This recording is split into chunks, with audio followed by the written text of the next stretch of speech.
The Jackal and the Sun-Child. A jackal is a wild dog with a big black back. It resides in the desert. But how did the jackal get his black back? This was how it happened. One day, the jackal saw a girl. She was sitting upon a rock. She was not a normal child. She was a rare and beautiful sun-child. She was bright and warm like the sun. The child saw the jackal and smiled.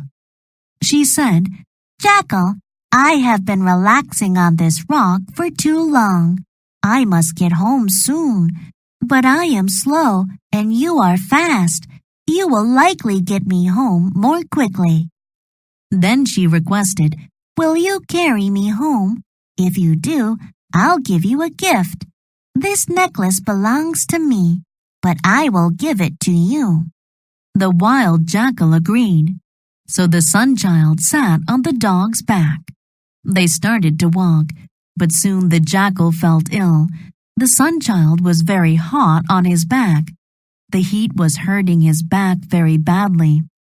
"I made a terrible error in judgment," he thought. He shouldn't have agreed to carry her, so he asked her to get off. But she did not. The jackal's back continued to get hotter and harder. He had to get away from the sun-child, so he made a plan. First, he ran as fast as he could. He hoped the sun-child would fall off, but she did not. So when the sun-child was looking at the sky, not aware of the jackal's next plan, he jumped into a field of flowers. As a result, the child rolled off his back. The jackal ran away. But the sun-child left a mark on the jackal's back, a visible black mark. Ever since his experience with the sun-child, the jackal has had a black back. The Friendly Ghost. A nice woman lived by a large river. She loved children. She wanted to help them in any way. She loved her community, and everyone in the community loved her. She lived a very long time and became very wise. When she died, she became a ghost. She was dead, but every night she returned to her community. She wanted to help children and not to cause them fright, but she had a scary voice. Children were afraid of her, but the ghost was a good one. She only scared them to help them. One night, some children and a dog were playing by the river. They were having fun with their pet, but they were far from home. Then the weather became bad. It rained and rained. The river was rising. It was very dark. The children knew they were lost. They needed to go north, but they didn't know which direction it was. When the moon came out, they saw a ghost by the river. The ghost said, "Go away!" The children felt great fright. They knew it was a ghost. Then the ghost moved closer. She yelled again, "Go away!" The children became very upset. Some of them began to cry. The children knew they had a choice. They could escape, or they could stay and face this scary individual in the dark. The children ran a long distance away. The ghost followed them all the way. Finally, the children reached home. The ghost was very happy. Soon the river rose higher and higher. It was very dangerous. The ghost had helped the children survive. She had saved them from the rising water. She also used her power to lead them home. Sometimes, meeting a ghost has advantages. A ghost can save your life. The Best Prince. King Minos was very sick. His condition was getting worse. He had 3 sons. He loved them all. He had to announce who would become king. 2 of the princes stood waiting outside the king's room. Theseus was the oldest and strongest. He thought his father would make him king. Peleus, the second son, thought differently. He was an expert with weapons. He thought the king would choose him. "When I'm king," Theseus told Peleus, I'll let you contribute to the defense of our country. You can lead the army." Peleus became angry. "Father knows I'm famous for my sword skills. He'll make me king." "You?" Theseus yelled. "He won't choose you." "The kingdom is mine," Peleus claimed. "Father will give it to me, or I'll use force to take it." Theseus made a sudden move to take out his sword. Then Peleus did the same. "Beating me will be a challenge," Theseus said. "Fight me now. The winner gets the kingdom." Peleus agreed. King Minos could hear his sons fighting. The youngest son, Jason, stood beside him. He sensed his father's sadness. The king laid his hand flat on Jason's arm. "Your brothers fight too much," the king told him. "I must protect my kingdom from all harm. They'll divide it between them. The people won't know what to do. There'll be war. I can't allow either of them to be king. Therefore, I'm making you king. Your kindness has always made you special. It's the difference between you and your brothers. You can bring peace. They can't." Then the king died. Theseus and Peleus heard that their youngest brother was king. They were surprised. They realized that their fighting was wrong. It had kept them from saying goodbye to their father. They agreed to have Jason as their king. He was the best choice. How the sun and the moon were made. Do you ever wonder where the moon and the sun came from? The Inuit people of Alaska have a theory. They tell a story about a beautiful girl. She was very nice. In contrast, her brother was a mean little boy. One day he proposed something. "We should go to a party," he said. The girl accepted. First, it was necessary for her to prepare. She arranged her hair and put on nice clothes. This required a lot of time. But the girl worked hard, and soon she had success. She looked perfect. They attended the party together. The girl was having fun. Later, she walked into the bathroom. Suddenly, the lights were turned off. Someone grabbed her hair and tore her clothes. She ran out of the bathroom. She wanted to know who did this to her. Then she had an idea. She fixed her hair again. This time it was even more beautiful. She even balanced beautiful jewels in it. She wanted to encourage the person to grab it again. She put black dirt in her hair. The purpose of this was to catch the person. She went to the bathroom again, and it was the same pattern. The lights went off, and someone grabbed her hair. When he released it, his hand was black. The girl returned to the party. She knew there was only a single person with a black hand. When she saw that person, he was very familiar. It was her brother. He ran into the woods. The girl ran after him. They both carried fire so they could see in the dark. The smoke went into the air. As they ran, they grew. They became huge. Then they went into space. When the girl's fire went out, she hung in the sky. She became the moon, and her brother became the sun. They chase each other forever. The starfish. Last summer, I took a trip to an island. I had a lot of fun. I sat and watched the waves and listened to the ocean. I learned to identify birds. I discovered pretty things and enjoyed the taste of new foods. It was a very nice time. One evening, I took a pleasant walk by the ocean. When the waves came in, many starfish fell on the beach. Some starfish went back into the water, and they were safe. But other starfish were still on the sand. They would die if they did not get into the water. There were many starfish on the beach that night. It made me sad, but I knew I could not fix the problem. I stepped very carefully, so I did not damage them. Then I saw a little girl. She was also sad about the starfish. She wanted to prevent all of them from dying. She asked me if I could perhaps help her. To be frank, I don't think we can do anything, I said. The little girl started to cry. She sat back against a rock and thought for a while. Finally, the emotion was gone. She stopped crying and stood up. Then she picked up a starfish and threw it into the water. "What are you doing?" I asked her. But she did not answer me. She just threw as many starfish as she could. "You cannot save all of them," I said. She stopped to look at me. "No, I cannot save them all," she replied. Then she picked up a very big starfish and said, "But I can save this one." And then she smiled and threw the starfish as far as she could into the ocean. The first peacock. Argos lived in ancient Greece. He was a husband and a proud father. He worked hard and did well at his job. But one thing about him wasn't normal. He was born with 100 eyes. Having many eyes was usually a benefit to him. He had a chance to see many things.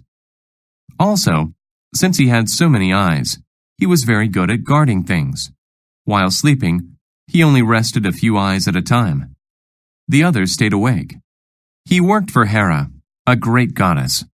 His primary function was to guard a special cow. The cow was very important to Hera. It was her favorite pet. The most essential part of his job was to keep the cow alone. It had to be kept separate from all the other cows and far away from people.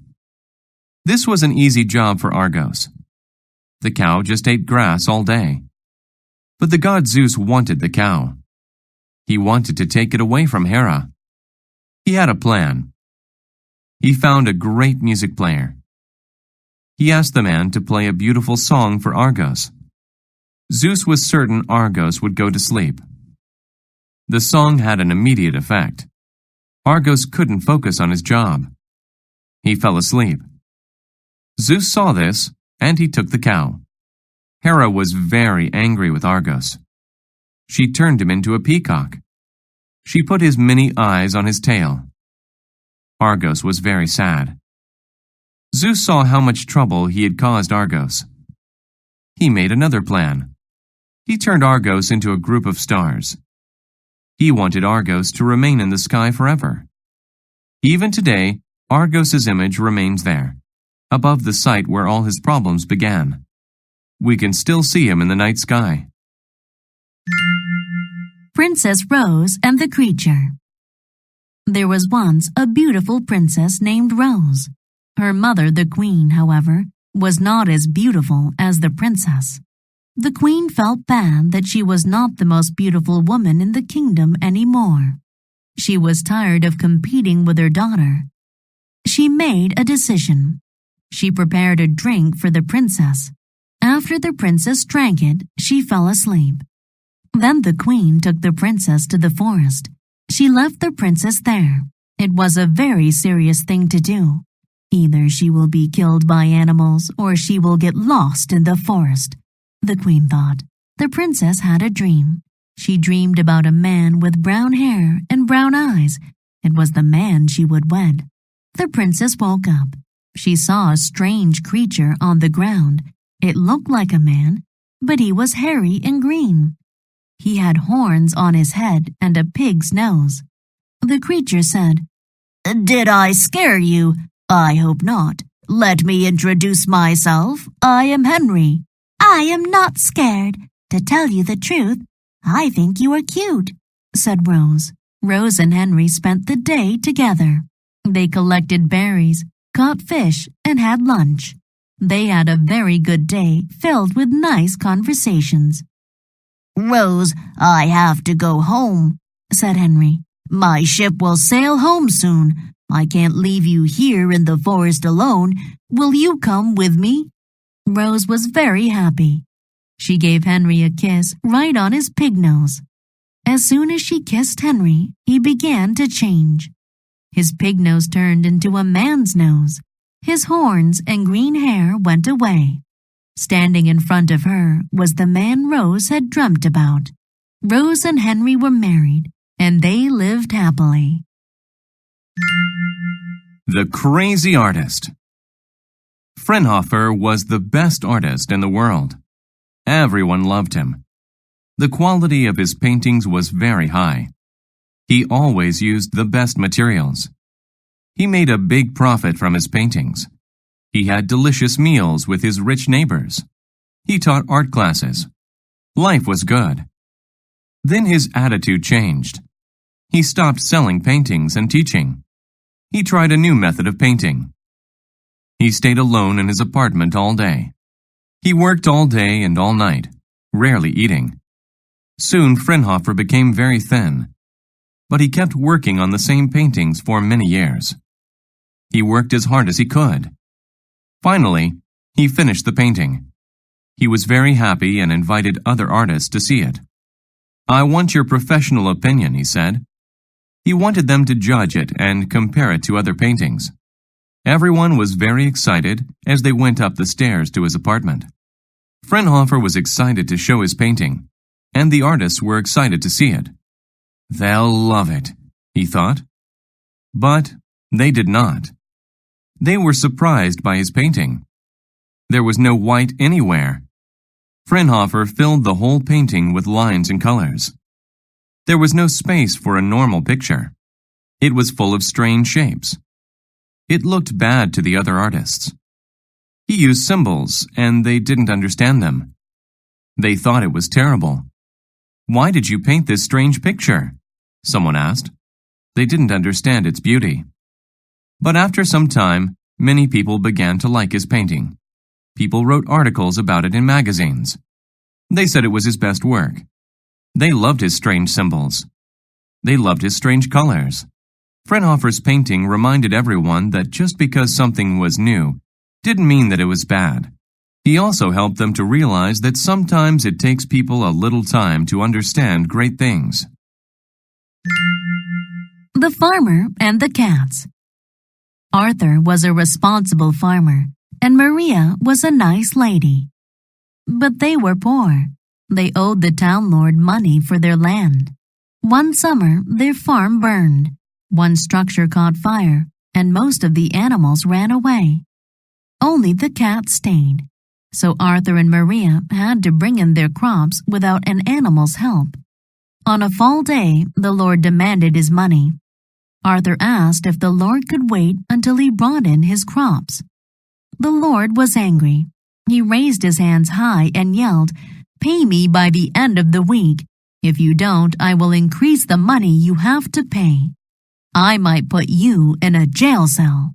So Arthur and Maria worked until there was blood on their hands. They finished 4 lines of corn and went to bed. But the next morning, 8 lines were finished. "Maria, didn't we stop in this spot here?" Arthur asked. "Yes, that is correct, and the tools were in a different position too," Maria said. They were surprised and happy. That day, they worked hard and finished 5 lines. But in the morning, 10 lines were done. Each day, they did a lot of work. Each night, someone else did an equal amount of work. In a week, the whole field was finished. "Tomorrow I will sell the crops and pay the Lord," Arthur said.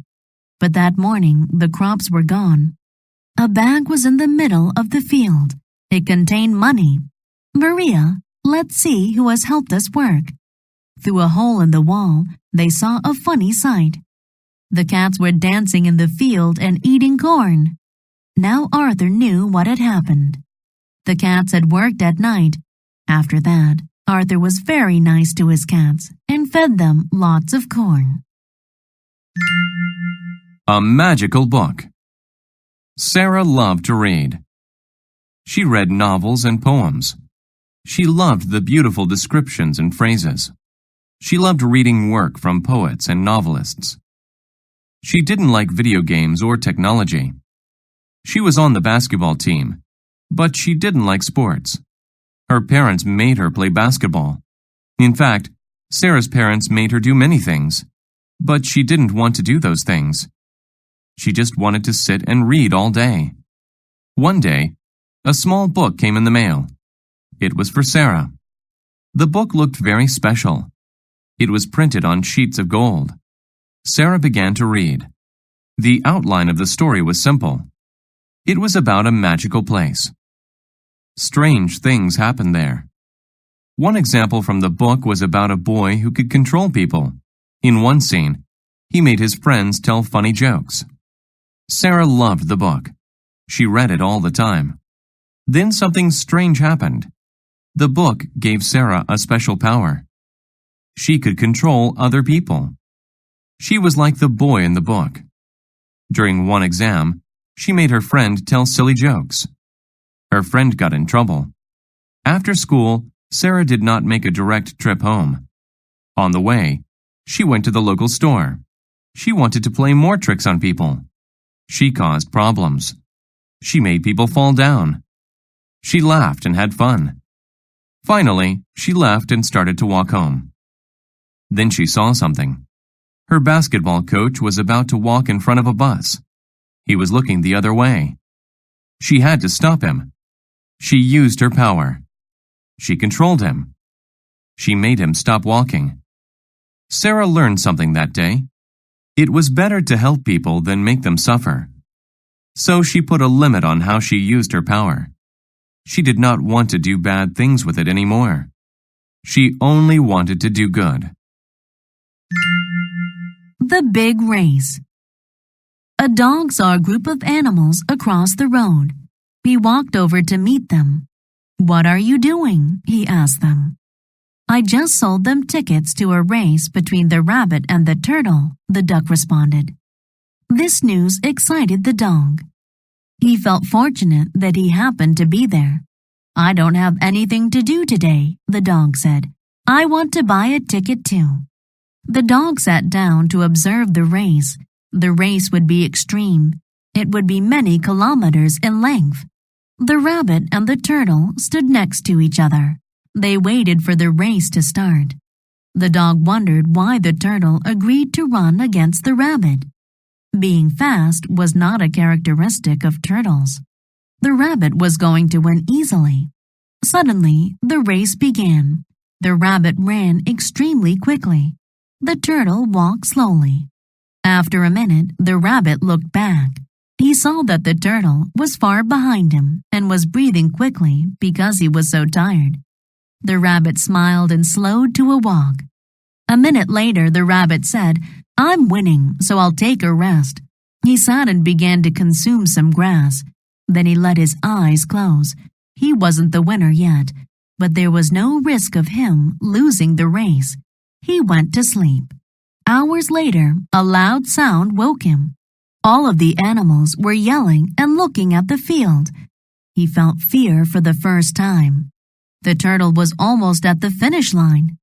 Now the rabbit realized his mistake, but the race was over.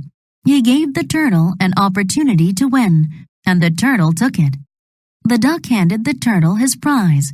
It was the happiest day of the turtle's life. The dog was happy for the turtle.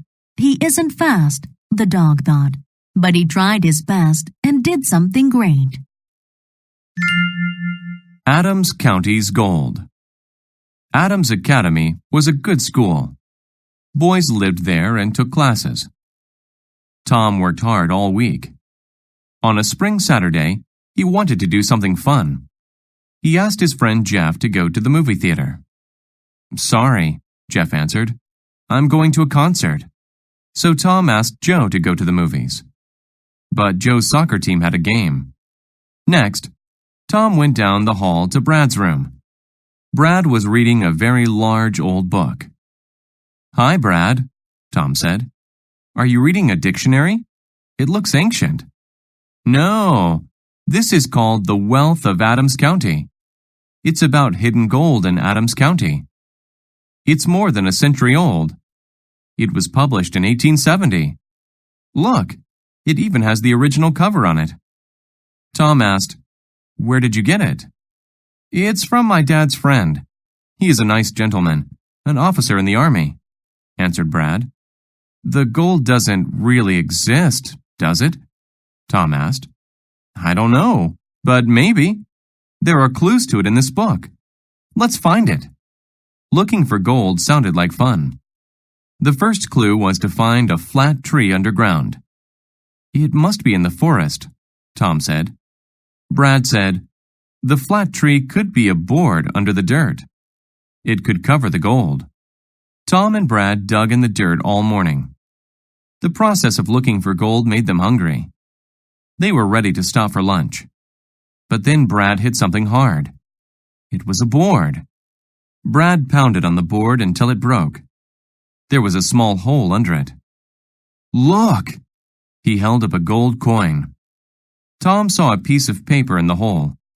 "Brad, there's more. It's a map to the rest of the gold." Brad smiled. "Let's go." And they hurried to find the wealth of Adams County. The race for water. There was a town next to a river. The people there had a lot of water, but they wasted it.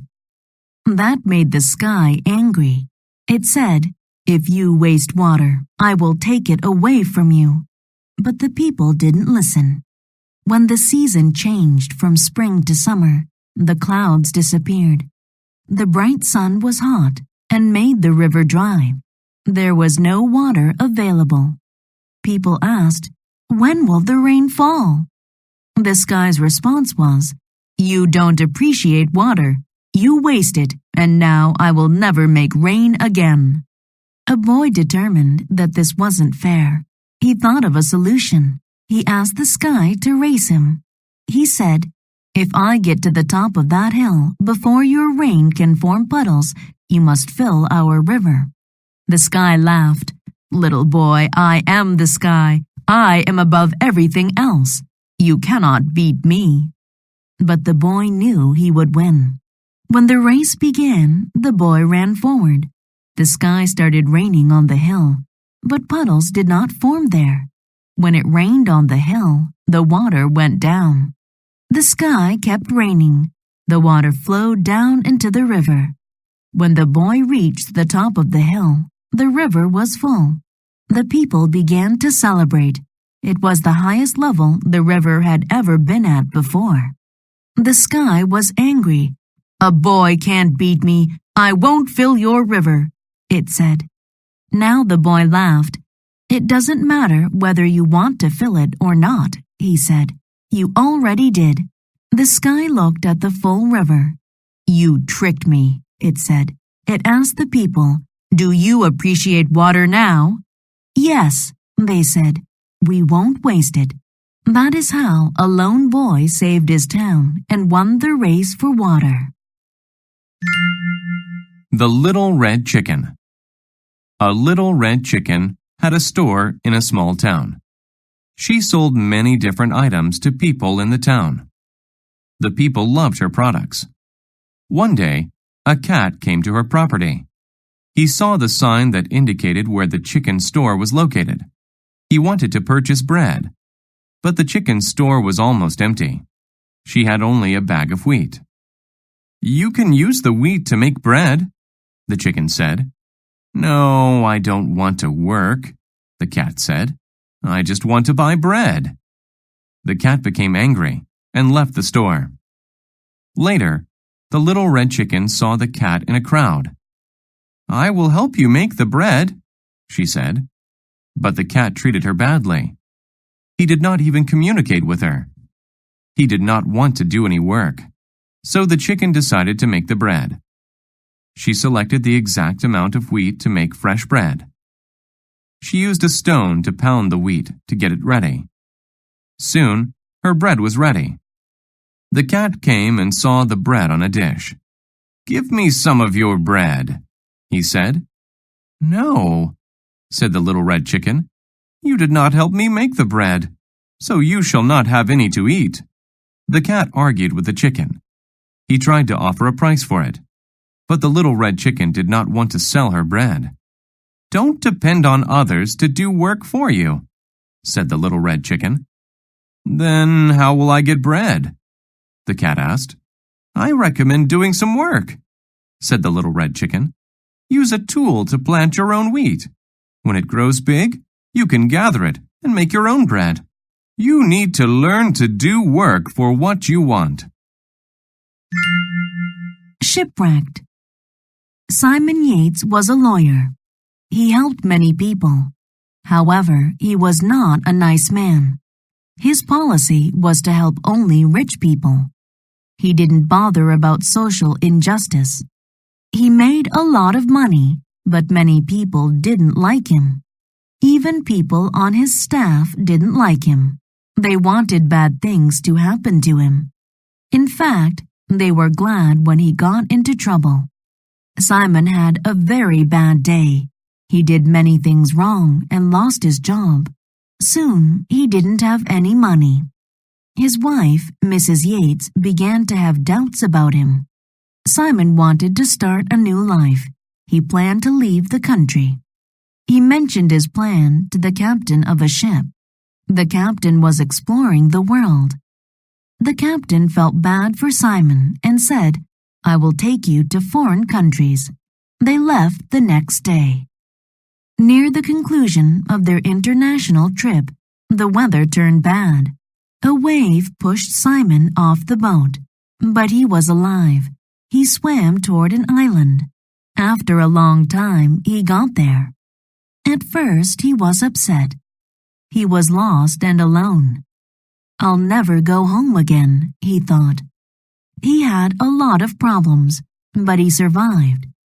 He built a house in a tree. He lived on a diet of fish. He made tools from wood and bones. He made a cup to drink rainwater. Slowly, he learned to be happy on the island. He swam every day. He had trouble sometimes, but he always found a way to fix the problem. Life was simple. He liked it. Finally, people on a ship saw Simon on the island. They wanted to take him home. But Simon was happy. He gave them a long speech about life. He said he wanted to stay. He liked his new simple life more than his old life. The 7 Cities of Gold. Many years ago, a Spanish officer named Coronado heard the story of 7 great cities. "The walls of these cities are made of gold," his friends told him. "The people eat meat from golden plates and dress in nice clothes," they said. They called these cities the 7 Cities of Gold. Were the cities real? Coronado never considered asking his friends. Coronado thought to himself, "The things in these cities must be worth a lot of money." So he went to find the 7 Cities of Gold. He took along 300 men, many horses, and extra food. They headed west. Coronado wanted to achieve his goal very badly. Coronado and his men rode for many days. Then they saw some cities. "We found the 7 Cities of Gold," his men yelled. But Coronado wasn't happy. He had a different opinion. "These can't be the 7 Cities of Gold," he said. "Look, they're made of dirt." Coronado was right. The cities weren't bright and golden. They were dirty and brown. The people didn't eat meat from golden plates. They ate vegetables from regular bowls. They wore the most basic clothes. Coronado regarded the cities as ugly places. What happened to the cities of gold? He thought. Did someone destroy them? Was there a war? Did someone already come and take the gold? That night, the people of the cities entertained Coronado and his men and served them food. They advised Coronado to go home. "There is no gold here," they told him. Coronado was angry. Did his friends lie to him? He left the next morning. He looked back at the cities one more time. The sun reflected light on the dirt houses. Coronado thought he saw a bit of gold. Were his friends right after all? No, he told himself. It's just the sun. Then he turned away and went home. Katie. I first met 8-year-old Katie on a rainy afternoon. I was a nurse at a hospital. The clerk at the desk told me about Katie. She was there because she felt a lot of pain. The doctors located a problem at the base of her brain. I knew she was special even before she got better. I'll always remember Katie as a hero. When I entered Katie's room, she was not in her bed. She was in a chair next to Tommy, a little boy. Though Katie did not feel well, she was playing with Tommy and his toys. It took a lot of effort for her just to sit in the chair, but she played with Tommy because it made him happy. Katie was always smiling and never appeared to be in pain. She refused to just lie in bed. One day, I found her painting a picture. Later, she gave it to one of the older patients. Another day, she went outside to get flowers for another sick little girl. Katie made everyone smile. The doctors hurried to fix the problem in Katie's brain. The operation was successful. The doctors informed the hospital staff of the good news. Katie was fine. She soon felt excellent. She got better and was able to leave the hospital a month later. I have had a long career as a nurse. I have met many patients. However, I have never met another girl like Katie. Even after she got well, she still came to the hospital. She played various games with the young patients. She read many books to the older patients. Katie's kind heart helped her get better so quickly. She is a hero to me and everyone else at the hospital. A better reward. Jenny delivered food for a restaurant. She read the newspaper and said, "Uh-oh. There was a story about a thief. He stole food, and no one had seen him. Even the police couldn't catch him." Jenny was a little scared. She worked close to that area. The newspaper included a message from the police. "If anything strange occurs, call us. If you help us to catch the thief, you'll earn a reward." Jenny talked to Jim. He managed the restaurant. "Do you know about the thief?" "Yes," he said, "but he steals more than one person can eat. And why haven't the police stopped him yet?" "It's a mystery. If you see him, contact the police. Don't run after him." Jenny drove to a customer's house. She left her car and opened the gate to the house. But then she heard a noise by her car. She yelled, "Thief!" She wasn't scared. She wanted the reward. She did the opposite of what Jim told her to do. "Hey!" she yelled. "Get back here!"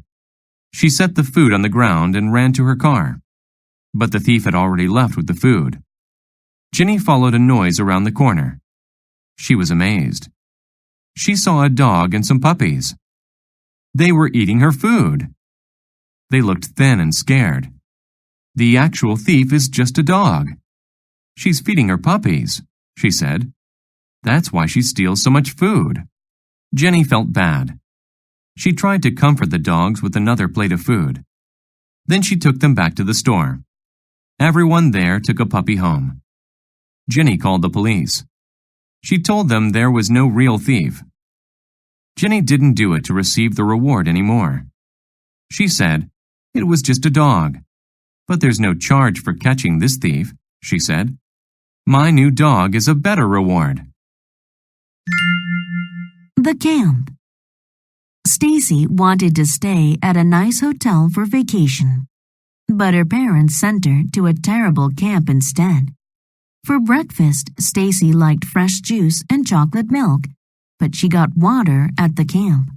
In the afternoon, she wanted to write poems, but she had to swim.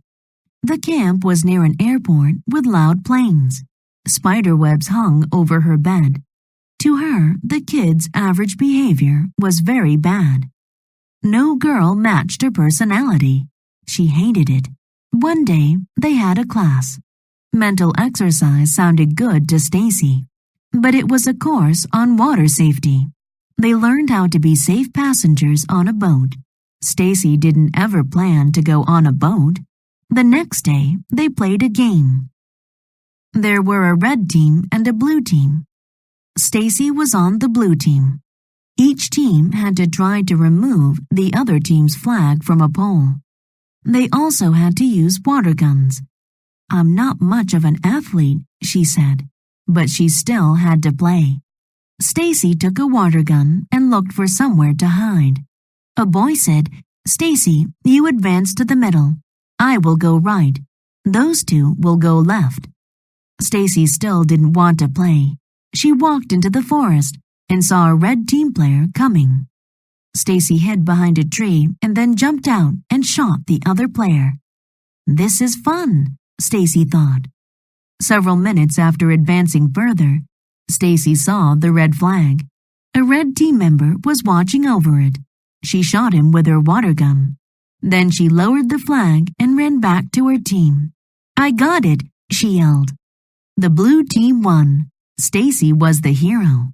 For the rest of the week, Stacy had fun. She even made new friends. A strong friendship. Tim was the strongest man in the town. When he played sports, he always won. He performed and exercised in the public park. He did this to show everyone how strong he was. Most people liked him, but one man didn't. His name was Jack. Jack hated Tim. Jack was a movie critic and the smartest man in town. He could solve complex math problems, but no one cared. Jack wanted to be famous like Tim. One day, there was an unusual event. A big storm came suddenly. Snow covered the town. No one could get out. They needed food. The people said, "This is a task for a strong man." Tim was under pressure to save them. But Jack wanted to be the hero, so they both went. Tim said, "You can't help because of your lack of strength." But Jack found some small passages under the snow. One of them led toward another town. That town had food. Because Tim was so big and strong, he almost couldn't fit inside. They walked until there was a block of ice in their way. Jack said, "We can't get past it. But if you strike it, it might break." Tim knew that was probable. He broke it. When there were more ice blocks, Tim broke them. That made him tired. He couldn't walk anymore. Jack said, "Let's unite and support each other. I'll get the food alone. You rest here." Jack came back with food. Tim couldn't remember which passage led home. He needed Jack to be his guide. The men became friends by working together. In town, people saw Jack with the food and cheered. They called Jack a hero. But Jack didn't care. He was thinking of something else. He said to Tim, "I thought I was smart, but I learned a new term today. Friendship." Joe's Pond. Joe made the world a better place. He got the idea to do that at school. He watched a video there. It was about a factory. This factory produced a lot of trash and put it in a river. The trash and water were a bad mix. People populated the area by the river and drank its water. This made them sick. Many of them needed medicine and made regular visits to doctors. But the video wasn't all bad news. It showed ways to pick up trash and why it's important to do this. It said people can make a difference to their environment. The video's important features made Joe associate trash with hurting people. One day, Joe walked through a park. He recognized some of the problems from the video. One instance of these problems was the trash in the pond. It was full of plastic cups. There was too much trash. Joe didn't want it to hurt anyone. He told his grandfather about the park. His grandfather said, "You know, it's a tradition in our family to help people. That's why we give food to poor people. Maybe you can help people by cleaning the park." Cleaning the park would involve hard work. Joe decided to organize a group to help him. He chose a wide area of the park. It had the most trash. He asked his family and friends to come. On Saturday, he gave everyone a sharp stick. They wondered why. He said, "You use the stick's tip to pick up trash. This makes it easier." They worked for 6 weeks. Different people helped each time. But Joe was always there. In that period of time, Joe saw a range of results. There was no trash in the water. People could swim in it. Joe knew that was a good sign. He was happy because he helped his environment. Archie and his donkey. Old Archie needed some money. He decided to sell his donkey. So he and his son Tom went to town. It was situated many miles away. Soon they met a woman. "Where are you going?" she asked. "To town," said Archie. "Any smart person would ride the donkey," she said. "What are you implying?" Archie asked. "I'm very smart." Archie wanted to look smart, so he climbed onto the donkey. Then they continued in the direction of the town. Further along the road, they met a farmer. "Hello," said Archie. "We want to sell this donkey. Do you want to buy it?" "I don't need a donkey," said the farmer. "But if you want my advice, don't ride it. The donkey needs to be in good physical condition." "Good idea," said Archie. "Tom, I want you to ride it. You're lighter." "Neither you nor your son should ride it. It looks very tired. You should carry the donkey," suggested the farmer. "You're right," said Archie. "Come on, Tom. We'll carry it for the final few miles." The donkey was very heavy, and they couldn't maintain a good speed. They didn't arrive until late in the evening. At last, they walked into the town. But there they attracted the attention of some teenage boys. They laughed at Tom and Archie. They started to throw stones at them. The donkey reacted by kicking. Tom and Archie dropped the donkey. It fell on the ground and they ran away. Archie lost his donkey.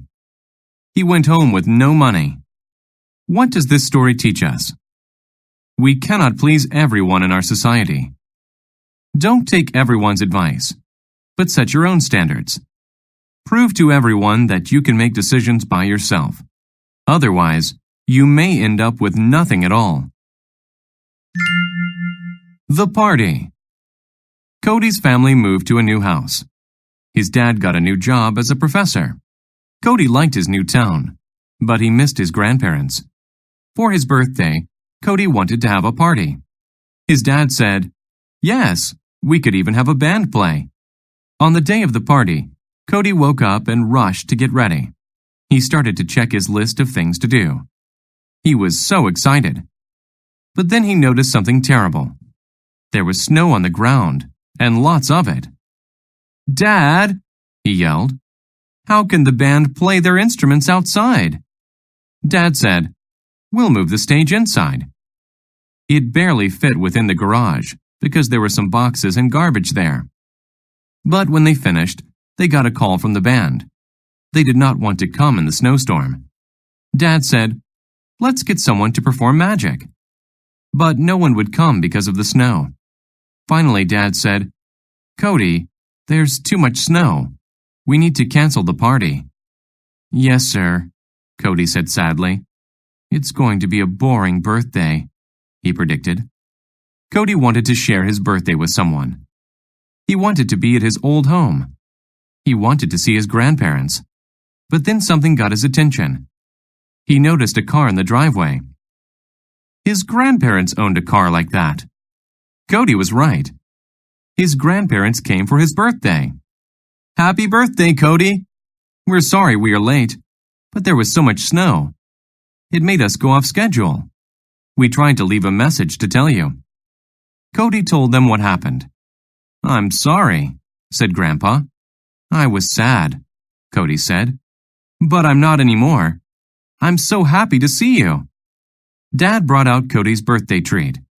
It was his favorite type, a sundae with whipped cream on top. Then Cody told his grandparents about the new town.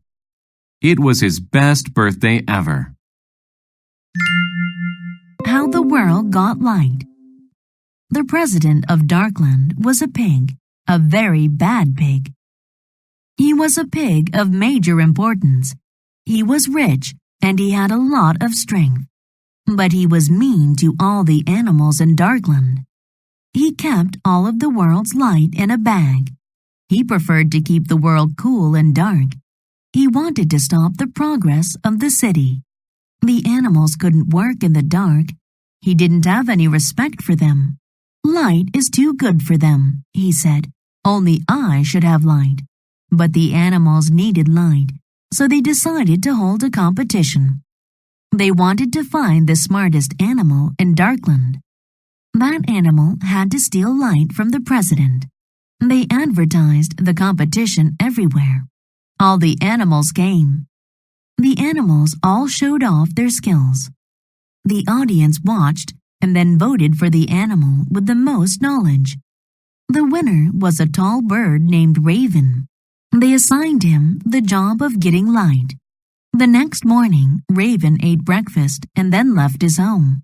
"How will I gain light from the president?" thought Raven. He needed to trick the president somehow. Then Raven had an idea. Raven could make his voice sound like anything. Raven walked up to the president's door. He made the sound of a crying baby. He cried very loudly. Soon the president opened the door. "Be quiet," the president yelled. Right then, Raven quickly made his move. He flew by the pig and found the soft bag. He took it outside. The sun was inside the bag. Raven flew high and put the sun in the sky. The president was very mad. Raven tricked him. But the other animals were very happy. At last, they had light, all because of Raven's smart thinking. Cats and secrets. In English, there is a common idiom, "Let the cat out of the bag." It means to tell a secret. But where did this idiom start? It came from a section of England. Long ago, people there went from town to sell things like vegetables, clothes, and pigs. They had strong beliefs about honesty. They didn't like lying. One day, a man went to the section center to sell things. "I have a baby pig for sale. It won't cost much," he said. He held the animal above his head. His style was different from honest people's style. He was a master of tricking people and lying. A woman named Beth scanned his pig. He offered her the pig for 1 gold coin. That was a very small amount. Beth gave him the coin. He put it in his pocket. He walked ahead of Beth to get the pig. He gave her a closed bag and said, "Here's your pig." He then left very quickly. Beth looked at the bag's surface. It was moving. She opened it to let the pig out. A cat was inside. "He tricked me. That isn't proper," she said. Later, the man returned to trick more people. Beth saw him, and the memory of the cat came back. She told her friends. They stopped him. But no one knew what to do next. Someone said, "We need an independent and fair person to decide that." They went to the judge. Beth told him about the cat in the bag. The judge asked, "Is there evidence? Can you demonstrate how he did it?" "Look in his bag," said Beth. She opened it and let a cat out of the bag. They learned the man's secret, and he went to jail. That's how the idiom, "let the cat out of the bag," came to mean to tell a secret.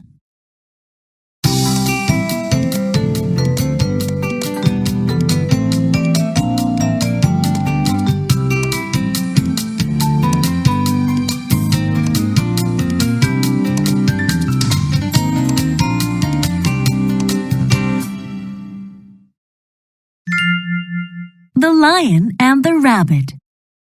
A cruel lion lived in the forest. Every day he killed and ate a lot of animals. The other animals were afraid the lion would kill them all. The animals told the lion, "Let's make a deal.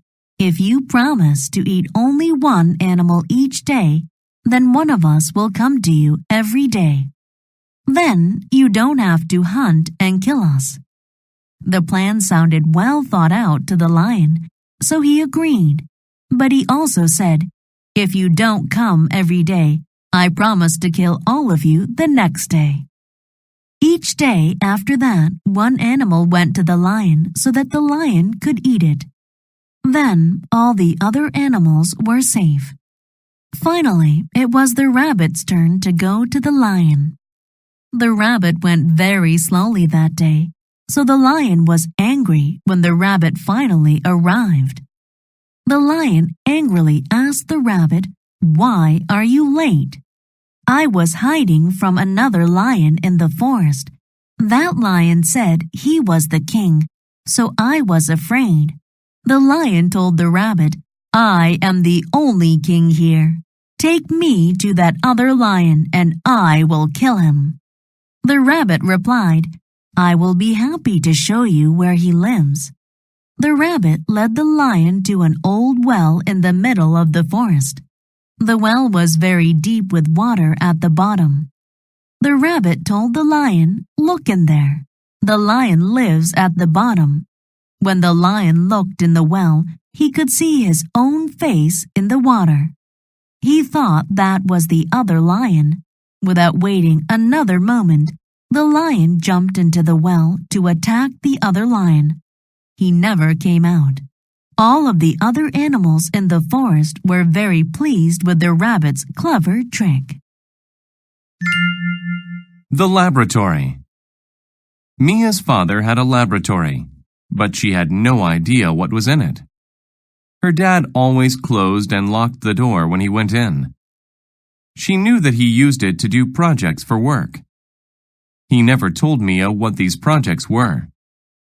One night, Mia approached the door to the laboratory. She stopped and thought, "I wonder what crazy experiment he is doing now."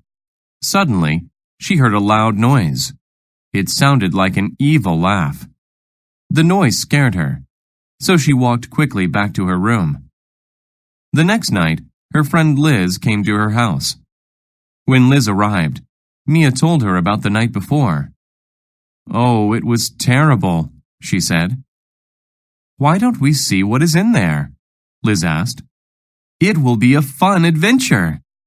Mia felt nervous about going into her father's laboratory, but she agreed. As always, the door was locked. They waited until Mia's father left the laboratory to eat dinner. "He didn't lock the door," Liz said. "Let's go." The laboratory was dark. The girls walked down the stairs carefully. Mia smelled strange chemicals. What terrible thing was her father creating? Suddenly, they heard an evil laugh. It was even worse than the one Mia heard the night before. What if a monster was going to kill them? Mia had to do something. She shouted for help. Mia's father ran into the room and turned on the lights. "Oh no," he said. "You must have learned my secret." "Your monster tried to kill us," Mia said. "Monster?" he asked. "You mean this?" He had a pretty doll in his hands. The doll laughed. The laugh didn't sound so evil anymore. "I made this for your birthday. I wanted to give it to you then, but you can have it now. I hope you like it." The report. Lee sat among the books at the library and thought about his group project. They had to turn it in soon, but he hadn't even started his part. Jack and Claire were in his group. They had worked hard. They were also very smart, and Lee didn't want them to get a bad grade. Jack did the report. He wrote a lot of very good sentences and described things with great adjectives. Claire drew a nice map of the stars. Now Lee needed to do his part of the project. "Well, I suppose I need to start my model," Lee thought. Making a model of a planet was really hard. Lee tried to read several books, but he couldn't comprehend any of the charts. "We're going to fail because of me," Lee said. He put his head down on the table and said, "I wish I could see a planet instead of having to read about it." Suddenly, there was a bright light. Lee was pulled from his chair, through the roof, and right into a strange ship. "Hello, kid," said an alien. "Did you ask for help?" Lee told the friendly alien all about his project. The alien agreed to help Lee solve his problem. "First, we'll fly through space to view the universe. Then I can help you make a model of my planet." Soon they were going through the clouds. They passed the moon. Then they viewed Mars. Lee was very excited. Instead of a bad grade, his group would have the best project ever. "It's time to go home," the alien finally said. On the way back, he helped Lee make a model of the planet Mars. Soon they were on Earth. "Thanks," Lee said. "My model will be awesome." Then he took his model and said goodbye to his new friend. The Dog's Bell. John's dog was a bad dog. He bit people frequently. John had great concern about this. It was not an appropriate way for a dog to behave. His friends in the village always expected the dog to bite them. The news about John's dog spread through the village. None of the people wanted to go to John's house. John tried to instruct the dog to behave, but it never worked. He tried to be patient and teach the dog to be calm. That also didn't work. John didn't want to punish the dog. "How will I stop my dog's bad habit?" John asked himself. John's friend came to talk to him about the issue. During their important meeting, his friend said, "The people in the village asked me to represent them. We want your dog to stop this habit. Why don't you put a bell around the dog's neck? This way, we would hear your dog coming down the street." John thought this was a great idea. Now people could stay away from the dog. It would not be able to bite anyone anymore. The dog liked the bell too. People looked at him when they heard his bell. This made the dog very content. He liked the song the bell played when he walked. One day, John's dog strolled through the village and met some other dogs. He expected them to want a bell like his. But they laughed at his bell. They said the bell made people avoid him. John's dog shook his head. "No, they look at me because they like the bell." The other dog said, "You have the wrong idea of what makes you popular. Of course they like your bell. It tells them where you are so they can avoid you. You aren't able to bite them anymore. You see, being popular isn't something positive when it's for the wrong reason."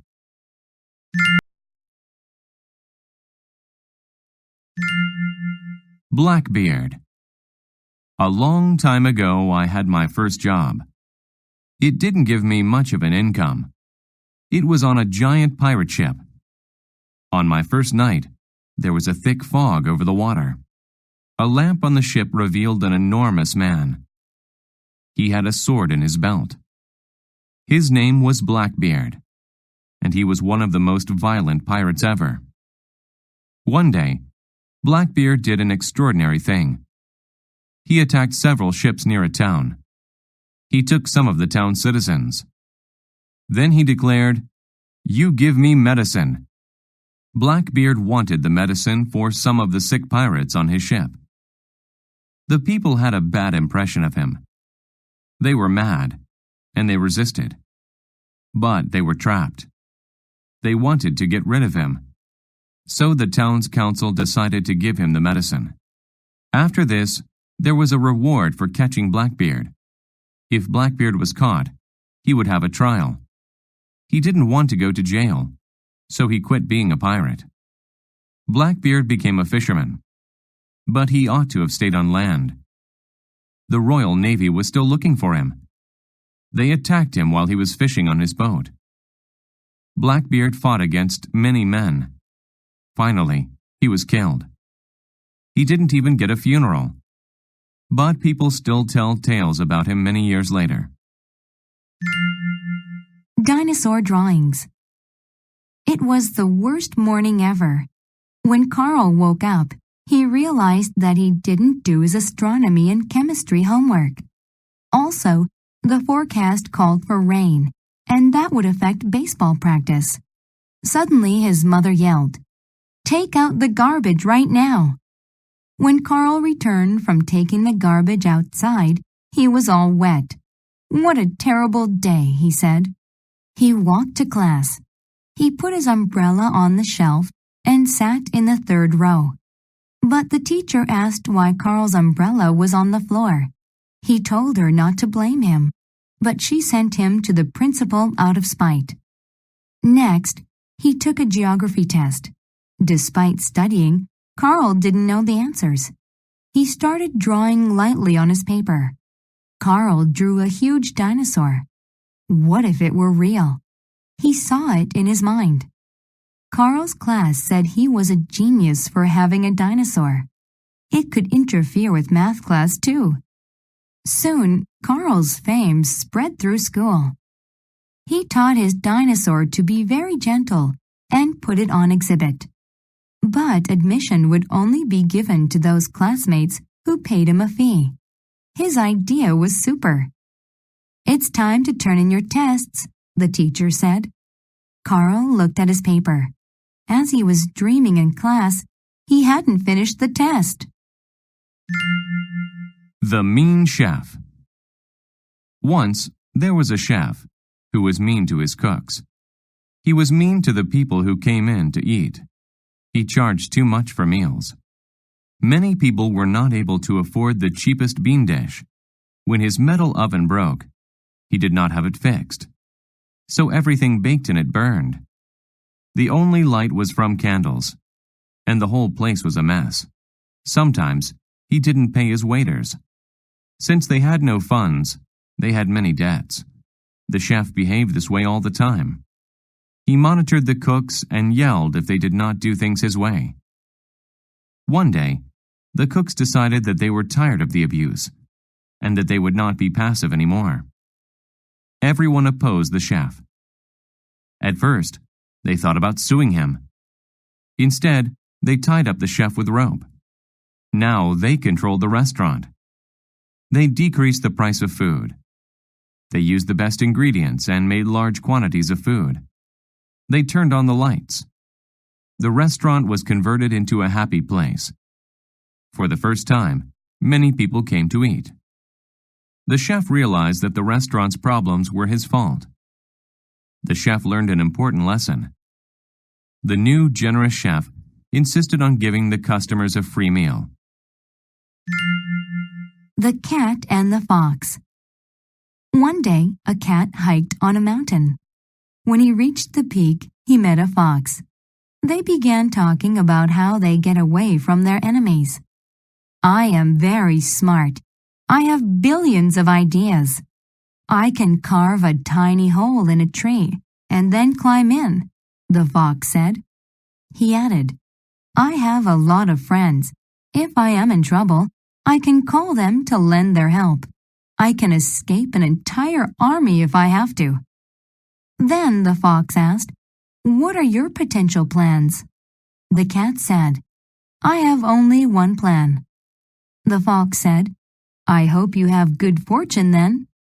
Do you want me to be your tutor? I can teach you many things." The cat said, "I guarantee that my plan works every time. We can quit talking about it." Soon, they saw a group of wolves. It was an emergency. The cat quickly used her plan.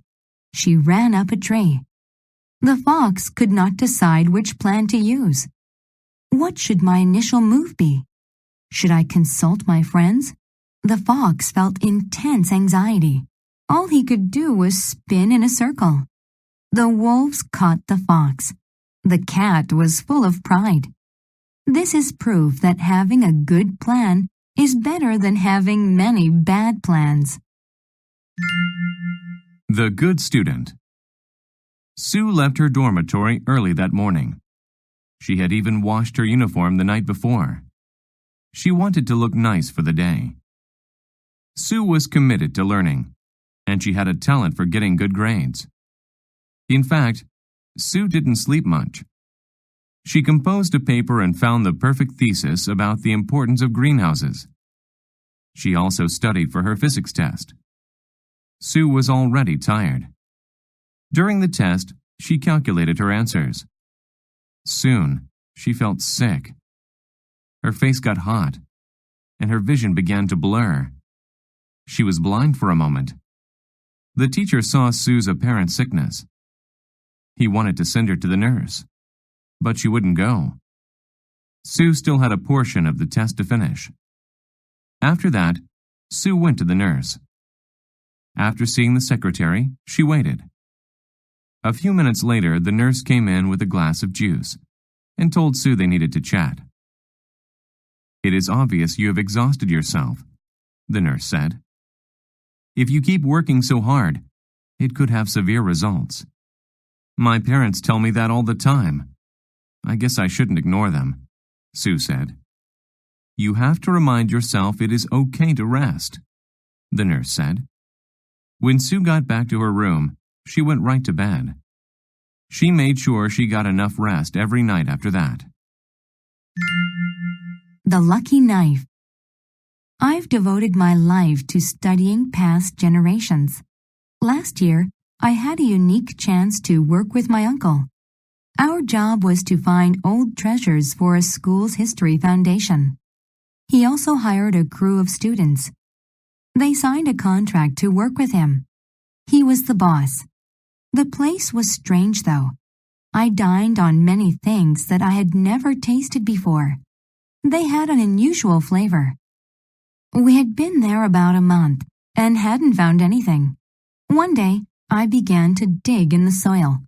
The ground's layers got wetter. Soon, I was digging in the mud. My shovel began to get very heavy.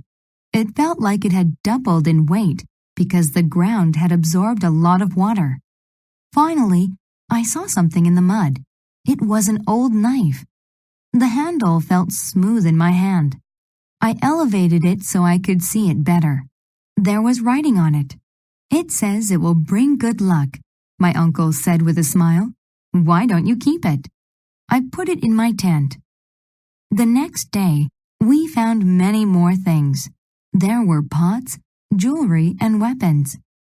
My uncle donated all of the things to a special committee. Many newspapers wrote stories about it. It seemed the knife really did bring good luck. Prince Sam. Sam's mother cooked at the royal palace. One day, he went to work with her.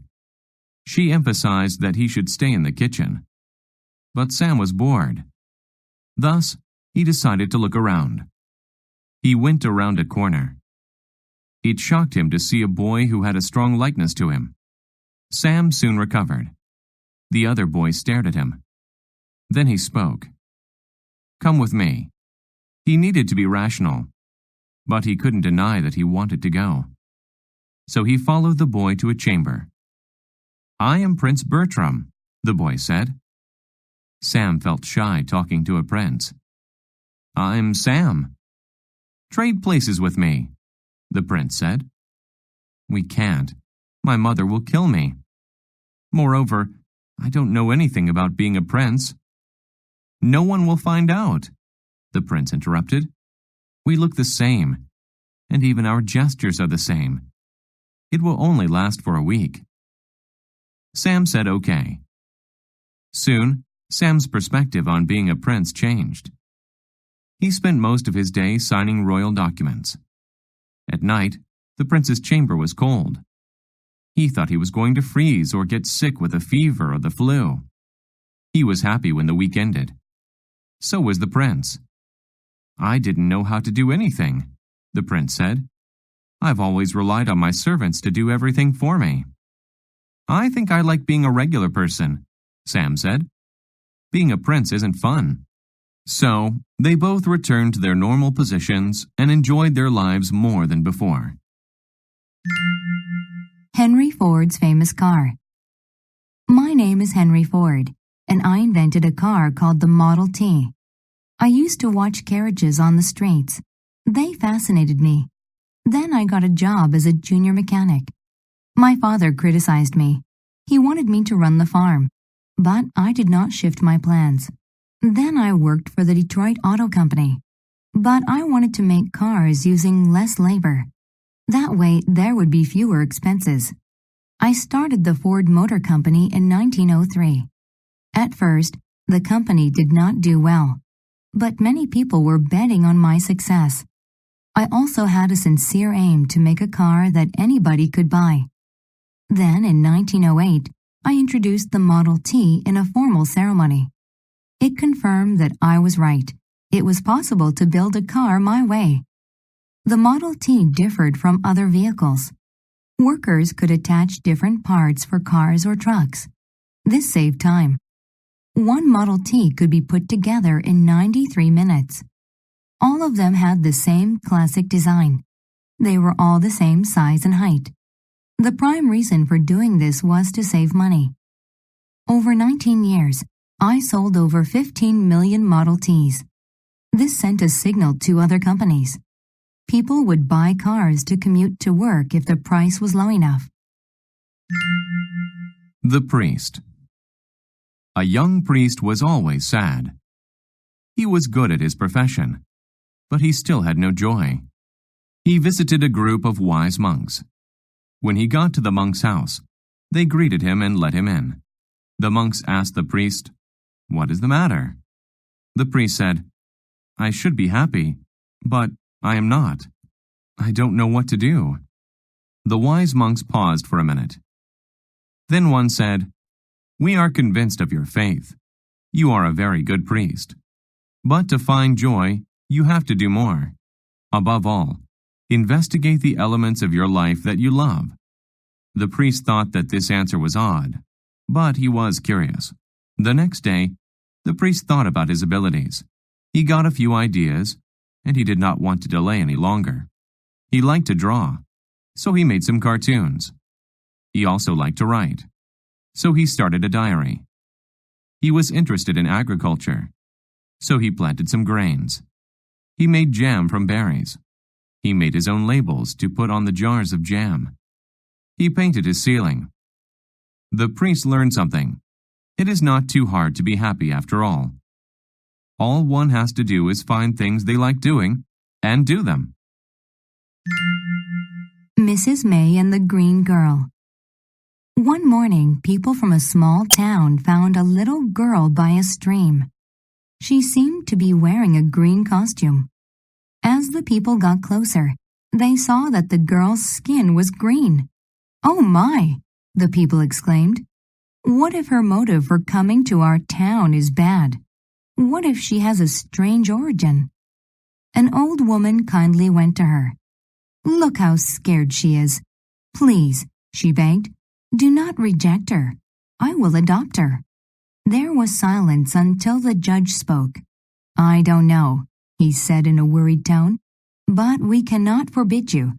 I indeed hope you're not being a fool." Mrs. May extended her hand to the girl. "Come with me. I won't hurt you." The girl spoke a language Mrs. May didn't know, but she was able to interpret what the girl was trying to say.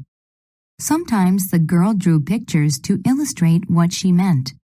The green girl was from a place far beyond the sun. There, people lived in nests built in trees. They only ate green leaves, which made their skin green. "Well, you can't just eat leaves," Mrs. May said. She fed the green girl home-cooked meals, and soon the girl wasn't green anymore. The people had a huge reception to welcome her as a citizen of the town. Albert Einstein. My name is Albert Einstein. Many people know about the great things I've accomplished. But I had many barriers before I became famous. I was born in Germany. When I was in elementary school, I already knew about math and statistics.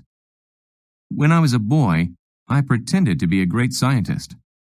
I loved school, but my life at home was hard. My father lost his job, so my family lived in poverty. We could not pay the rent in Germany. We became immigrants and went to Italy. I finished high school and went to college in Switzerland. After college, I began writing about science. I did not reach success in an instant, though. At first, other scientists did not approve of my work. They thought I was a failure. Rising to the rank of an admired scientist was a gradual process. Soon, people started to notice that I was right. At last, I began to get some recognition. I showed how to find the approximate size of very big things, like stars. I also detected and explained the movement of very small things, like atoms. And for fun, I made a machine that could refrigerate food by inserting heat. I never retired. It was my duty to keep working. I overcame many hard times, and I will be remembered for my important works. From the earth to the stars. Jeremy was from a family of miners. Like them, he worked underground during the day.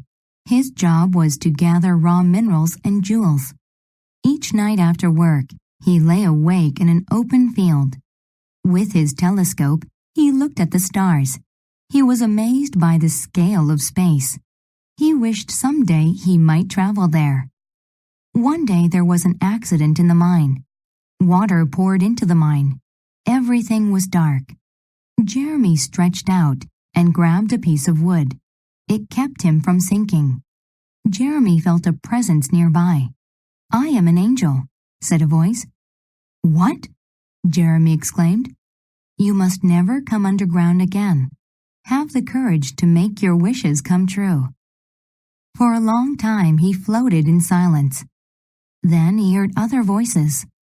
The other miners were coming to rescue him. The next day, Jeremy skipped work. He decided to become an astronaut. For the next 2 years, he studied hard. One day, he was given permission to participate in a mission to space. His wish had been granted. His spaceship left the ground. It went higher until there was no more gravity. He saw satellites floating next to the ship. Then Jeremy saw a beautiful angel outside his spaceship. It smiled at Jeremy. For some minutes, Jeremy could not speak. Finally, he said, "Thank you." The Farm Festival. Once there was a farm. Many animals lived there. One day, they had a contest in the yard. They were going to race from the barn to the farmer's garage. The barn and the garage were far apart. It would be a long race. The winner qualified to win a bag full of apples as an award. But the race did not start well. The cart with all the apples was not stable, and the animals had to repair it. Then the pup knocked over the apples. The pig yelled, "We are going to slip. We must clean up this mess." The pup felt bad, and she began to cry. The dog gave her a tissue to wipe her tears. Then the race resumed. But the duck tried to rob them and take all the apples. The cat said, "I will have you arrested." The duck said, "You can't convict me. You can't prove I took it." The race stopped yet again. The animals tried to race one more time. Then they heard an alarm coming from the barn. There was a fire. They got buckets of water to put out the fire. A journalist came to write a story about the festival and the race. The horse told her, "I am a special breed of horse. I would have won the race easily." The pig said, "It was somewhat hard to have the race, but we had fun. That is what's important." The Clever Thief. A new king inherited a lot of gold. He loved his gold very much. He even wanted to keep it after he died. Therefore, he had a large tomb built for himself and his riches. However, the tomb's builder had a plan. Most of the stones were solid, but he put one special stone on the roof. It was made of a lighter substance. When the tomb was done, the king moved in his stock of gold. One night, the builder went to the tomb. His excitement mounted. Because all the stones looked alike, he had left a distinct mark on the artificial block. The mark helped him distinguish the difference in the architecture. The builder lifted the stone.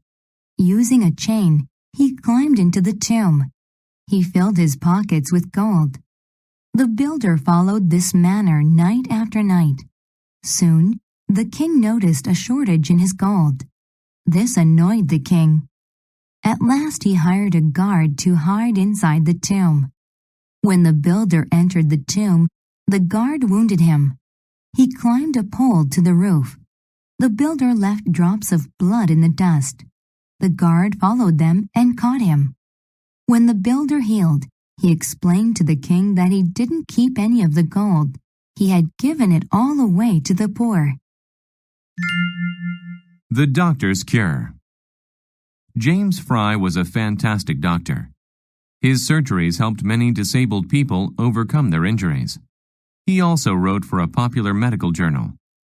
James was very busy. His son Steve rarely saw him. One day, James was walking and inspecting a patient's file. There was water all over the floor. James slipped on the liquid and fell. He fell on a broken glass tube. He was hurt. Steve came to visit him in the hospital. James said, "It will be tough for me to stay in bed, but I can hardly bend my legs." "Then let's watch a movie," Steve said. It made them laugh together. Steve said, "I have to leave, but here's some fiction to read." James started to recall fun parts of life. He marveled at small things, like food. He was too busy to notice them before. "Steve," he said, "you get more nutrients when you chew slowly. But I think it makes food taste better, too." Weeks later, James said, "Steve, I haven't spent enough time with you. I regret this. Even my soul feels better when you visit. But I have spent sufficient time here. We should go home." Outside there was a warm breeze. James watched a flag blow. Finally, James said, "I'm not ready to work. I'm going to take a long bath, and then we'll watch a movie together." The criminal. A man had been in jail because he stole things. The criminal never felt bad. One day, he escaped and ran into the woods. He found a cabin with a fence. The cabin was very neat. Inside, the criminal found a bowl of fruit, a bottle of milk, and a dozen eggs. He ate the fruit and drank the milk. But the eggs smelled funny, so he put them in the trash bin. Soon he heard the sound of a vehicle's motor. An old man came in and saw the criminal. The old man yelled, "Why are you in my house?" The criminal lied, "I'm a policeman." The old man replied, "I am your elder. You cannot fool me. You are the criminal." The criminal's facial expression became very sad. He admitted that he was a criminal. He said, "I'm sorry. It was rude for me to come into your home. Please take the cash from my wallet. It is a mere amount, but it will settle our problem." The old man said, "I do not want your money. I just want to inspire you to be good. There will be no penalty for taking my food." On this occasion, the criminal realized that he had been bad. He listened to the old man and never stole from anyone ever again. The Two Captains. Once there were two ships.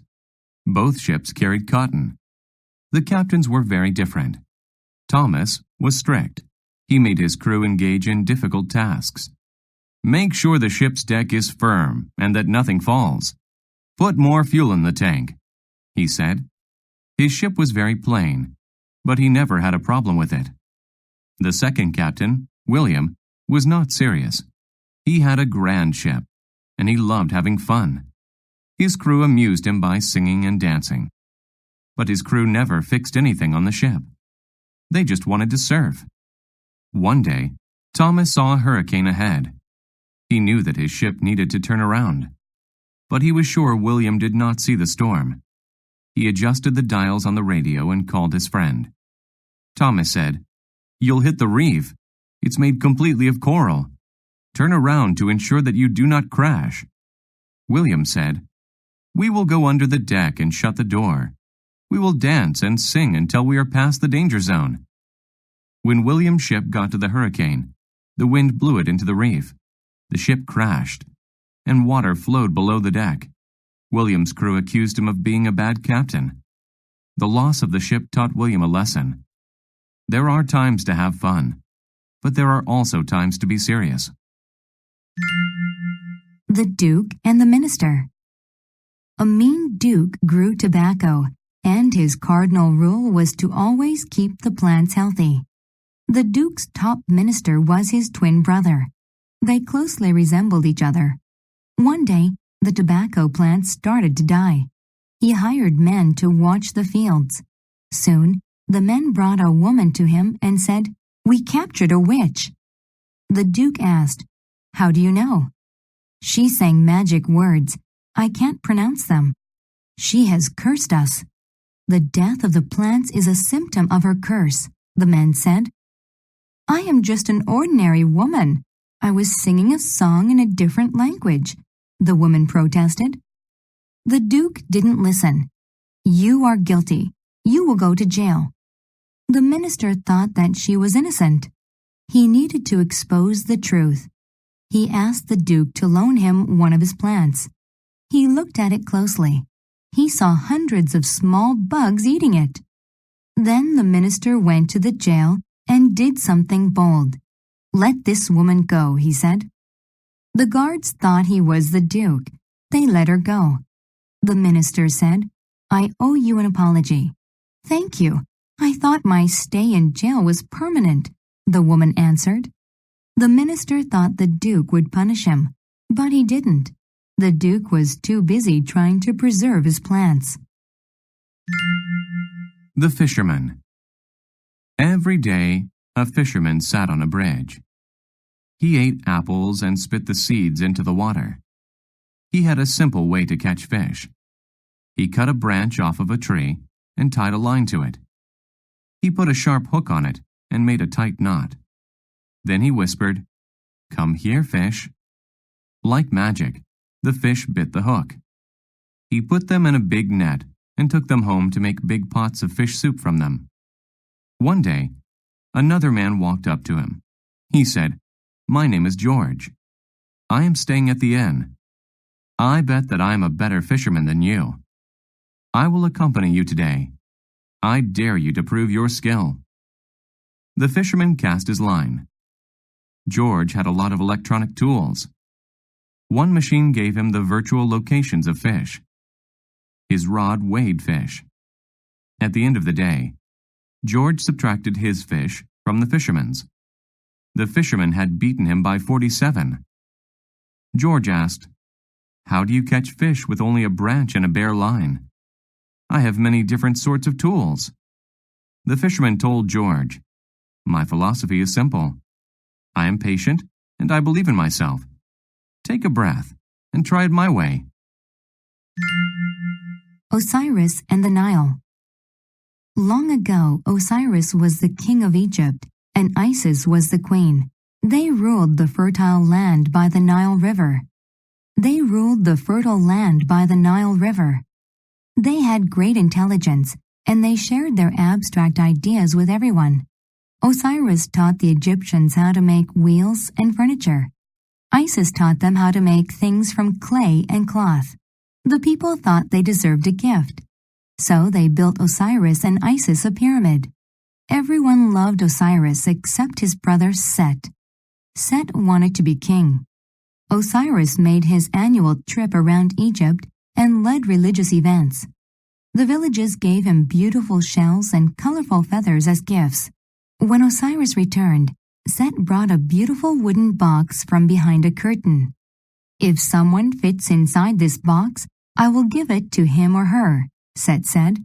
Osiris got in it. It was an ideal fit. Suddenly, Set closed the box and threw it into the river. "Now I will be king," Set said. The box washed up on a foreign shore after a flood.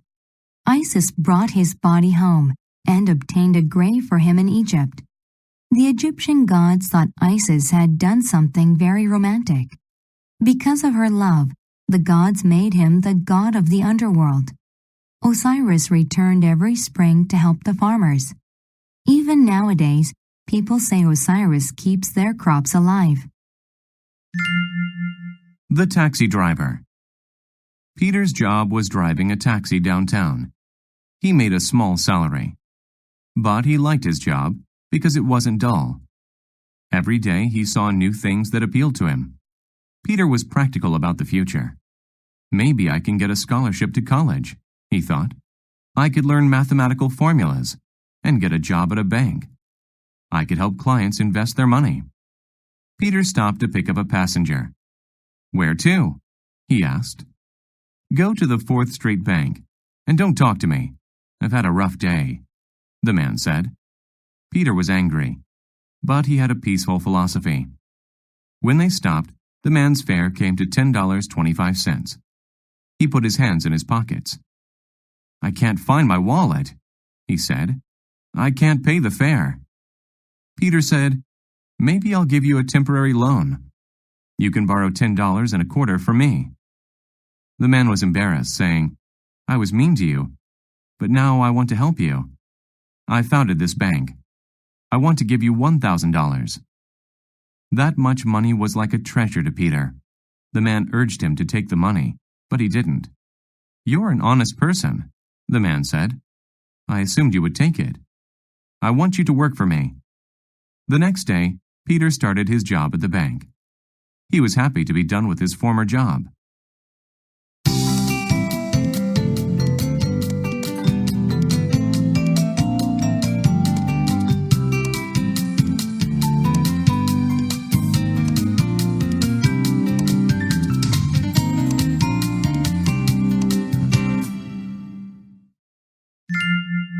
The 12 months. An awful woman lived with her daughter and stepdaughter in her household. She possessed feelings of hate for her stepdaughter Anna. Anna worked while her stepsister did nothing. On a cold January night, Anna's stepmother remarked, "Your stepsister desires flowers. Go and find some." Anna wasn't anxious to walk through the chilled landscape. The cold air made her lungs burn. She walked at a slow pace because of the snow. Soon she saw a group of people. It consisted of 12 men. Anna told them about the flowers. One of the men said they were the 12 months and that they would help Anna. January walked to her and made a motion with his hand. The days of the month passed rapidly until it was February's turn. February also made the month speed up. Then March made the sun shine, and flowers grew in the field. Anna loaded her basket with so many flowers that she could hardly lift it. Then she gave a quick but polite thank you to the 12 men and returned home. She was very eager to show her stepmother all the flowers. Back at the house, she spilled the flowers onto the table. Then she told her stepmother about the 12 men. Anna's stepmother and stepsister went to seek the 12 months. Their intent was to ask for gifts. They looked and looked. They became very lost and never found their way home. Anna lived happily by herself. The Dragon. An evil dragon lived in a castle in the remote southern mountains. One day the monster landed in a town. The dragon commanded the people, "Give me food now, or I will eat you." The dragon lifted its wings so that its lungs could be completely filled with hot steam, and breathed it upon the people. A man turned into a stone statue. The people submitted and brought food. The dragon ate all of it and left. The people sent a boy to ask for help from a wise old man. He resided in a temple. The boy told the old man about the dragon. Then the old man counseled the boy, "A meteor will fall in the northern sky. It will make a huge explosion.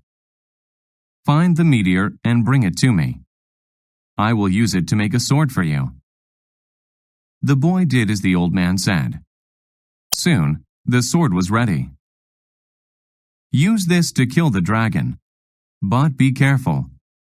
You must cover yourself with weeds that smell bad. That will ensure that he does not smell you," the man said. The boy traveled for many days to find the castle. He went to the upper level and opened a door. He could see the dragon's tail. It was sleeping, so the boy killed it. Then he took the dragon's gold and jewelry and returned to his town. The people were happy. The Battle of Thermopylae. This is a true story. It happened long ago in Greece. "We must fight," the Spartan chief told his small army of brave men. They were at a great disadvantage. There were only 300 of them. The Persian military had hundreds of thousands of men. They were going to lose unless they could secure a small entrance. The enemy couldn't move through it easily. They intended to stop the enemy here. The chief and his men got ready for the battle. Soon, long lines of the enemy's army twisted around the hills. The chief met the enemy with laughter. He knew that his men's weapons and skills were better. The Spartans trusted their leader and obeyed him. First, the enemy soldiers shot arrows from their bows. The chief told his men to lift their shields. The arrows stuck into the shields but did not hurt any of the men. Then the enemy's soldiers attacked the Spartans with long spears. The chief surprised them. His troops rolled logs down on the enemy. They fought for 3 days. Though they hardly slept at all, the chief and his men remained steady. But the enemy found a way to beat the Spartans. The chief and all of his men were killed. Even though they lost, the Battle of Thermopylae is one of the most famous battles in history. The Deer and His Image. A deer told himself every day, "I am the most handsome deer in the forest.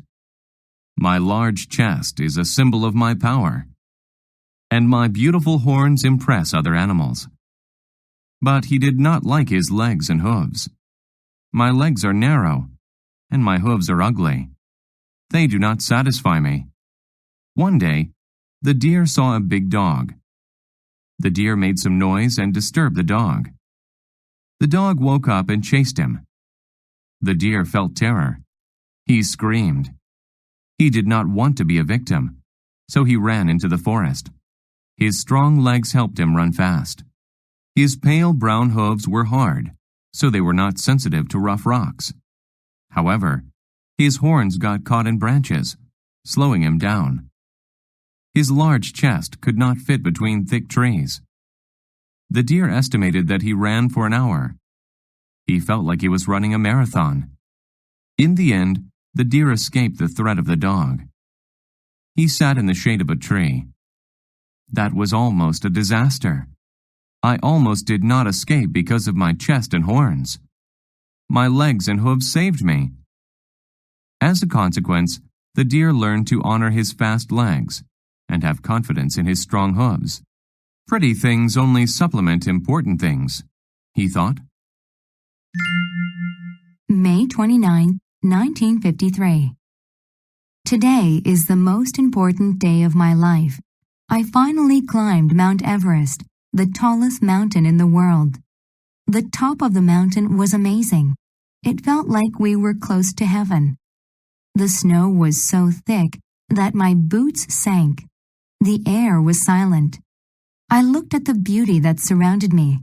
Maybe my story will be a legend someday. I want people to remember this forever. I was the senior explorer in my group, and I knew we needed proof of our climb. I took many pictures with my camera. I'll put them in a frame and hang them. On the mountain, the air was very cold. I wrapped my coat around my body. I looked over the side of the mountaintop. From that angle, I saw the border of the clouds touch the rocks below. The snow was thick. It looked pure. There was no sign of modern life.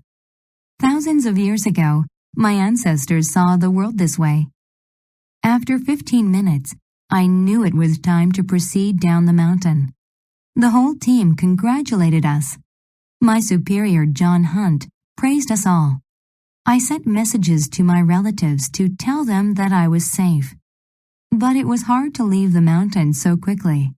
I wanted to enjoy the incredible sight even longer. The Frog Prince. A lovely princess sat by the pool and played with a sculpture of a bear. Suddenly, she dropped it, and it rolled away. She chased it, but it fell into the water. She began to cry. A large, ugly frog asked, "Why are you crying?" After the princess told him, the frog said, "I can get the sculpture. What will you give me in exchange for the favor?" "I can pay you a fee in gold," she said. But the frog protested, "I want to sleep in your bed, and you must kiss me in the morning." "He'd die without water, so I don't have to keep my promise," she thought. The frog dove for a brief moment and got the sculpture. Then the princess ran away with it. Later, the frog went to the palace. The king told her to keep her promise. This put the princess in a bad mood. She permitted the frog to sleep on her pillow. In the morning, she gave him a kiss. Suddenly, he turned into a guy. He said, "I'm from a kingdom abroad. In my youth, I angered a tribe of cruel witches who turned me into a frog." The princess asked him, "Can I be your bride and stay with you forever?" But the prince said, "No, you disappointed me. You didn't keep your promise." A beautiful bird. Dr. Norton's occupation was a scholar of biology. He learned about all animals on a daily basis. One day he met a sailor from a colony overseas.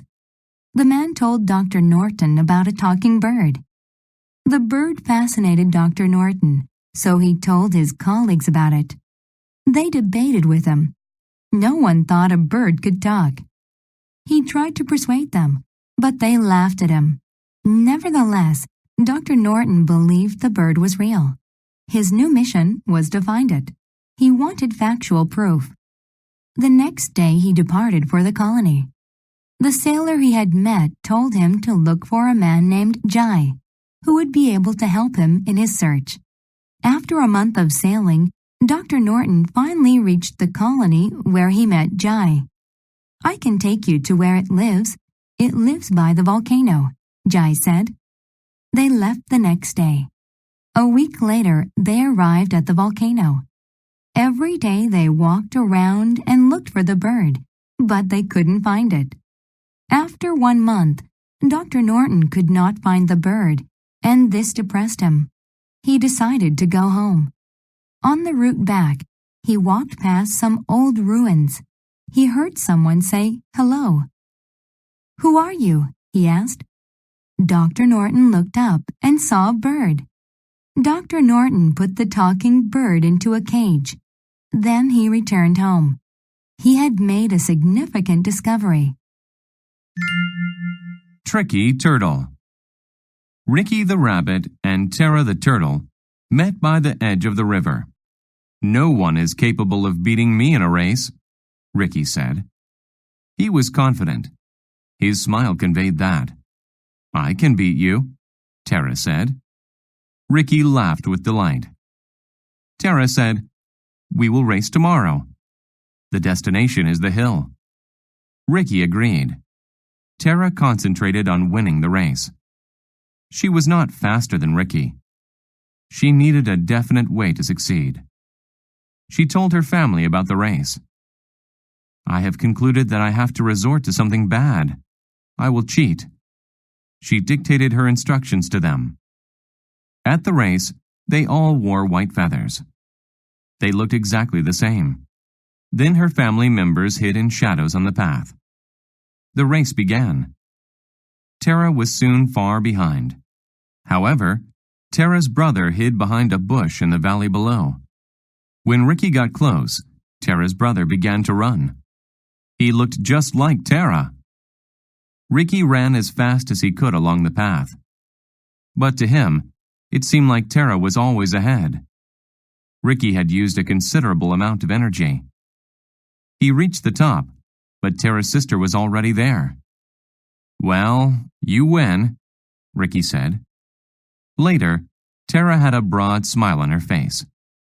Ricky never suspected. He had been tricked by a family of slow turtles. The Tale of Bartleby O'Boyle. Long ago, there was a clever man by the name of Bartleby O'Boyle. As a boy, he was kept as a slave by the royal family. He saw other children play, but he always had to work. This frustrated him very much, but he was not stupid, and he wanted to change things. Then one day there was a struggle for authority in the kingdom. There was a division of the people, and one group fought against another group to see which would govern the kingdom. There was disorder in the kingdom. Bartleby ran away.